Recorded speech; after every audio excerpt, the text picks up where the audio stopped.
I knew she was going to fire me before she said my name.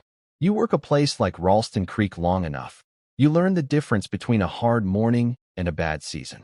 That day had the feel of something getting cut loose on purpose. Not cattle, not a contract, a person. I had been on that ranch 20 years, and before that I'd been hauling feed, fixing water lines, and learning from men who talked more with their hands than their mouths. By the time Wade Ralston got old enough to start missing small things, I was already catching them before he did. Which pasture could handle another week? Which calves needed pulling early? Which buyer in Austin liked to sound tough on the phone and then paid full as long as the boxes landed right? I knew the ranch from gate chain to ledger, even if my name was never on the sign. At home, my life was a lot less solid than people thought. My grandson Michael was 16 and living with me in the little stone house on the south edge of the property because his mother had been drifting for years and nobody trusted next month anymore. The house came with my contract. Lose the job, and I didn't just lose a desk or a truck. I started a clock. Michael knew it too, even though he acted like he didn't. The first week after Wade was gone, his daughter came in wearing pressed denim, clean boots, and the kind of calm face people use when they plan to move fast and don't want anybody slowing them down. Caroline Ralston, 32, sharp as a wire, pretty in a way that made men stand straighter around her, though she didn't seem to notice or care. She had spent years in finance and consulting and came back talking about margin discipline, brand expansion, operational drag, and decision velocity like the ranch had been waiting all this time for better vocabulary. I gave her room at first. Grief makes people strange. But by the second week, she was already talking about centralizing purchasing, changing feed suppliers, trimming older staff, and putting every moving part into new reporting software her young operations boys kept calling a platform. It's not a platform, I told her in the main office one morning. It's cows, trucks, heat, mud, timing, and men who quit if you talk to them like they're line items. She looked up from her tablet like I had just proven her point. And that right there is the problem, Boone. Every conversation with you turns into folklore. It turns into experience. It turns into delay. That was the first clean hit between us. After that, it came daily. She wanted to cut a long-time feed vendor because a larger group out of Fort Worth offered cleaner terms on paper. I told her paper didn't deliver hay in August when half the county was short. She wanted a deeper cull on a breeding line I knew still held up in heat. I told her the spreadsheet was reading last year and the pasture was reading next month. She wanted weekly performance reviews with the foreman. I told her Ramon had worked there 19 years, and if she embarrassed him in front of some kid with a laptop, he'd leave and take half the crew's trust with him. She didn't like that I kept being right in ways that didn't fit her language. And I didn't like the way she kept treating judgment like disloyalty. Things finally broke in the sale barn office on a Thursday afternoon. 3 foremen were there. So was Denise from the books, 2 drivers, and one of Caroline's consultant boys leaning against the wall like he already owned the place. Caroline had a new staffing chart in her hand. She started talking about restructuring authority, reducing redundant oversight, and creating direct reporting lines to ownership. Then she looked at me. Effective immediately, she said, we're moving in a different direction operationally. Nobody moved. I asked, you doing this here? I am. Her voice stayed cool. Your resistance has become a liability. I let that sit for a second. My resistance is the reason half this place still works. Her jaw tightened, just enough for me to see it. Turn in your truck, your keys, and any ranch records by end of day. That room went so still I could hear the old ice machine clicking in the back. Ramon looked at the floor. Denise went pale. One of the drivers actually took off his cap. Not because I was special, because everybody in that room knew what she had really done. She thought she had cut out an obstacle. What she had actually done was pull the pin on the one piece holding 50 other pieces together. I took my keys off my belt and set them on the desk one at a time. Office, fuel shed, main gate, south storage, truck. Caroline didn't blink. I said, quiet enough to make her listen. Your father trusted me because this ranch does not tell the truth all at once. It tells it late, usually when it's expensive. I knew her pride would cost the ranch. Was I right to walk away, or should I have stayed and fought for the men I was leaving behind? What would you do in my boots? Let me know below. For the first time, something shifted in her face. Not doubt. Not yet. Just anger with a crack in it. Then I walked out past the pens, past the trucks, past men who suddenly didn't know where to put their eyes. By the time I reached the road, the whole ranch already understood something Caroline didn't. She hadn't fired an old employee. She had just broken the spine of the business. For about 3 weeks, it looked like she might get away with it. That was the worst part. The reports started coming out cleaner. Fewer handwritten notes. Tighter purchasing approvals. Daily dashboards emailed before sunrise. Caroline's new people loved charts. They loved color-coded status calls and phrases like accountability structure. From a distance, Ralston Creek looked sharper than ever. Same gates. Same trucks. Same black cattle moving across the same grass. But I could feel the drift even from outside it. I was doing short-term work for a smaller place east of town, helping an older couple who'd lost their son and needed somebody to steady things through spring. Good people. Honest work. But every time I crossed Highway 29 and saw one of our trailers moving at the wrong hour, it sat in my chest like a stone. At home, Michael kept pretending not to notice the stack of envelopes on the kitchen counter. Insurance. Utility bill. A letter about the house terms under my old contract. 90 days. That was the grace period. After that, the place we lived in went back under ranch control unless Caroline renewed it. Michael read the letter when he thought I wasn't looking, then asked if I wanted him to quit school and pick up more hours at the feed store. I told him no so hard he got quiet for the rest of dinner. Meanwhile, the cracks started small, exactly how real damage starts. First, the new feed contract. Caroline had switched from a local vendor to a larger supplier that promised better pricing and cleaner scheduling. On paper, it looked smart. In practice, buried inside the agreement were delivery windows broad enough to be useless and substitution language loose enough to invite trouble. 1 week, they sent a ration close enough to pass a screen and wrong enough to put a whole group off intake. Nothing dramatic. Just enough uneven gain to throw off timing on cattle already aimed at a premium restaurant program. Then came Ramon. I heard about that one at the co-op. Caroline dressed him down in front of 2 junior managers over pen maintenance and labor allocation, like he was a lazy foreman and not a man who had kept that south section together through 3 dry years and a wildfire scare. He finished the day, went home, and never came back. When Ramon left, he didn't just leave a vacancy. He took confidence with him. A week later, one of the Austin Chef accounts got a shipment that missed spec. Wrong weight profile.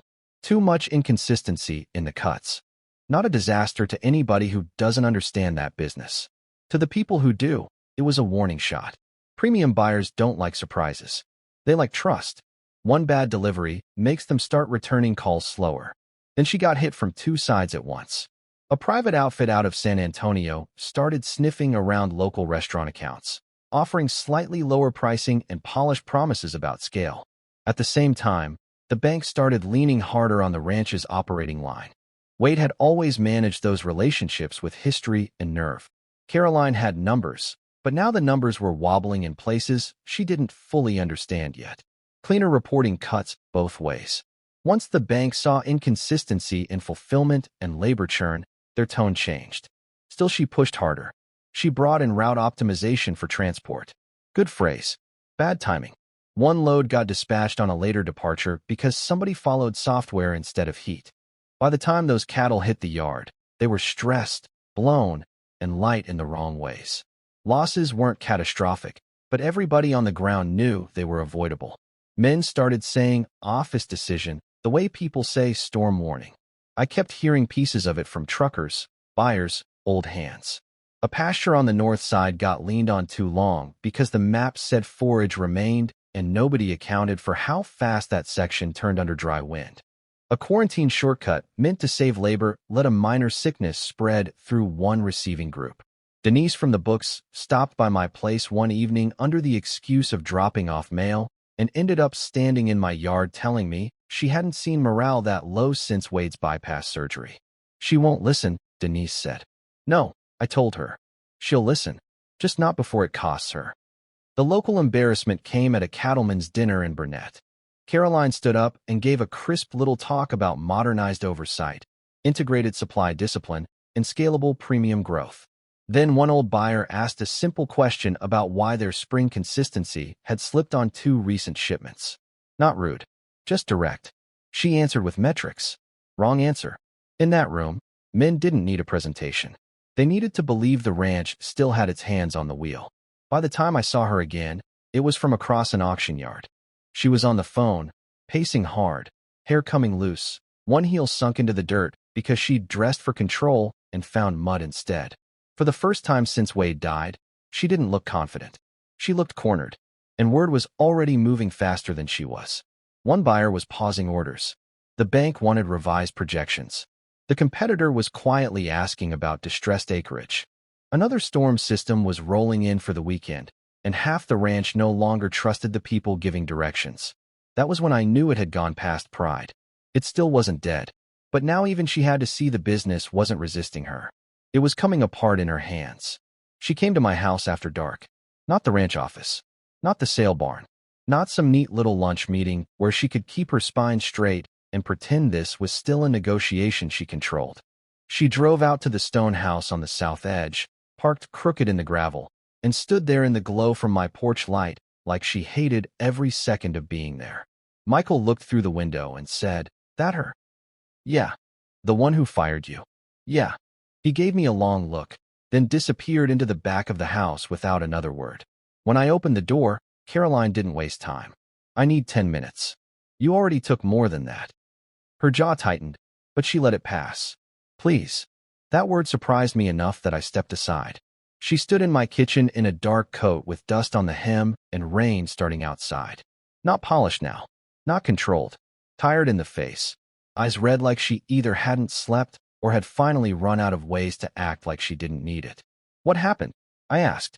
She gave one short breath. "North fencing went down in the storm. A load got sent to the wrong processor this morning because dispatch used the revised routing tree instead of the standing notes. One of the restaurant groups in Austin paused all summer orders until we proved consistency. The bank moved up a review, and the calves in Lot 7 are showing symptoms that my new quarantine protocol was supposed to prevent." I leaned against the counter and let her keep going. She did. "2 trust members are pushing me to sell a section if liquidity gets tighter. Holt Ridge is already circling. They made another quiet offer through an intermediary." She looked at me then, straight on. "And I can't tell anymore which problem is real first and which one is about to become real because I cut out the one person who knew how this place actually functions." That landed hard because it was the first honest thing she had said to me since her father's funeral. I said nothing. She swallowed once. "I was wrong. You'd think hearing that would have felt good. It didn't. Not really. Because by then too much had already bent." She kept going anyway. "I thought I was removing drag. I thought judgment could be documented fast enough to replace the people carrying it. I thought if I moved hard enough, nobody would see me drowning." Her voice dropped on that last part. "I don't know how to fix this without you." Rain hit the windows harder. Somewhere in the back of the house, Michael had gone still, probably listening. I looked at her for a long moment. "You want me to come back and save you from your own decisions?" "No," she said, and there was something raw in how fast she answered. "I want you to help me save the ranch." That was better. Not enough, but better. So I told her what it would cost. I wanted full operational authority on the ground. Hiring, herd management, movement scheduling, health protocols, safety calls, breeding decisions, all of it. Nothing affecting cattle, quality, or workers got changed without my sign-off. Ramon came back if I could get him. Denise stayed protected. The consultant boys were out of field authority by sunrise. And I wanted it in writing, backed by the board, with profit participation and housing terms restored, so I couldn't be thrown away again the minute things stabilized.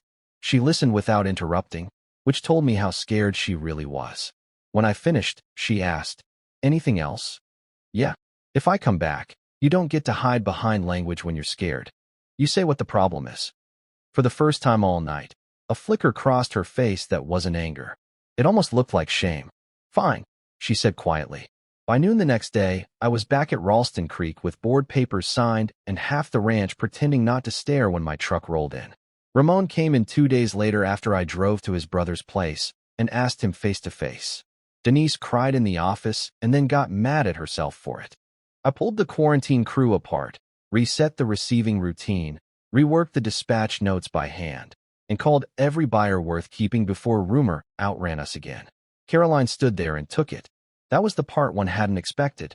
She didn't fight me in front of people, didn't try to claw back control in little public ways. When I overruled a feed adjustment, she backed off. When I put one of her efficiency boys behind a desk where he belonged, she signed a reassignment. When Ramon told her, flat out, "You don't correct me in front of my men again," she looked him in the eye and said, "Understood." Humiliation, on somebody like her, could have turned mean. Instead it turned useful. And she was useful too, just not where I was. While I was putting the body of the ranch back together, she went after the bleeding I couldn't reach. She met the bank herself and bought us room I didn't think they'd give. She stopped trying to sell us like a legacy brand and started positioning us as traceable, disciplined, premium Texas beef with tighter direct channels and less dependence on one class of buyer. She handled a local reporter after a storm loss story started circling and kept the whole county from acting like we were one step from collapse. She even caught a tax issue her father had buried out of pride, then fixed it before it blew up in a board review. We still fought. Constantly. One night in the office, near midnight, she slammed a file down and said, "Do you enjoy making every correction sound like a personal insult?" I looked at her over the ledger. "Do you enjoy needing the correction?" She stared at me so hard I thought she might throw something. Instead, she laughed once. Tired, sharp, real. "You are an unbelievable pain in the neck. And you were raised thinking urgency is the same thing as judgment." She stepped closer to the desk then, close enough that I caught dust on her coat and the faint, clean smell of soap under a 14-hour day. "Maybe," she said. "And you were raised thinking if a thing isn't written down, it becomes sacred." That one got me because it was partly true. We stood there longer than we should have. Not soft. Not easy. Just too aware of each other and too tired to pretend otherwise. Then Michael banged in through the back office carrying invoices Denise had sent over, and the moment broke like a branch under weight. Good. It was too early for anything else. By the end of the month, the panic had slowed. Not ended. Slowed. Cattle were settling. Staff were taking direction again. Buyers were answering calls. Even the air on the place felt different, like the ranch had stopped bracing for the next bad hit and started remembering how to stand. That was when I realized Caroline and I had crossed into something more dangerous than open war. We had become effective together. The real test came in August, when everything in Texas gets mean at the same time. Heat, dust, thin patience, buyers acting cautious, cattle losing weight faster than they should. And right in the middle of it, Holt Ridge made its move. They came in smiling, same as always, pretending they were offering relief instead of a slow burial. One of their people reached out to 2 trust members about buying the east acreage if we wanted to streamline the core operation. At the same time, they started leaning on one of our biggest restaurant groups with promises of stable volume and cleaner fulfillment. Word got back to us through Denise before the trust could dress it up as prudent discussion. Caroline read the email in silence, then handed it to me. "They think we're weak," she said. We were. She looked up. "Are we still?" That was the thing about her by then. She didn't ask questions to protect herself anymore. She asked because she wanted the truth. "Not if we stop reacting," I said. So that's what we did. I tightened the ranch from the ground up. Rotations got stricter. Movement windows went back to weather logic instead of software convenience. We culled deeper in 2 groups I'd been hoping to save, because hoping and keeping are not the same thing in a dry year. Ramon and I rebuilt discipline with the crews one ugly morning at a time. A foreman named Curtis, who'd been feeding information to Holt Ridge in exchange for a promise job, got caught when Michael overheard a call behind the machine shed and had enough sense, for once, to bring it to me instead of trying to play hero himself. That boy had given me plenty to worry about all summer. Missed curfew, bad attitude, one dumb scene at the feed store that nearly got him fired. But when it counted, he did the right thing. I made him tell Caroline too. She listened, thanked him, and after Curtis was gone she said, "You just saved us a lot of money." Michael tried to act tough, but I saw what that did to him. Nobody had been calling him useful for a long time. While I was fighting on the ground, Caroline went after the fight above it. She boxed the trust in with hard numbers, new projections, and a refinancing structure that bought us breathing room without selling land. She lined up a direct-to-customer premium box program she'd been building in the background, only now it was tied to something real. Consistency we could actually deliver. Then she did the hardest thing of all. She stood up at a regional cattle and food event, in front of buyers, local press, 2 board members, and more than a few men who had enjoyed watching her stumble, and admitted we had tried to run too far ahead of our own foundation. Not in some dramatic way, just plain. We made changes faster than the ranch could carry, she said. That is on me. What matters now is that our quality is back where it belongs, and this operation is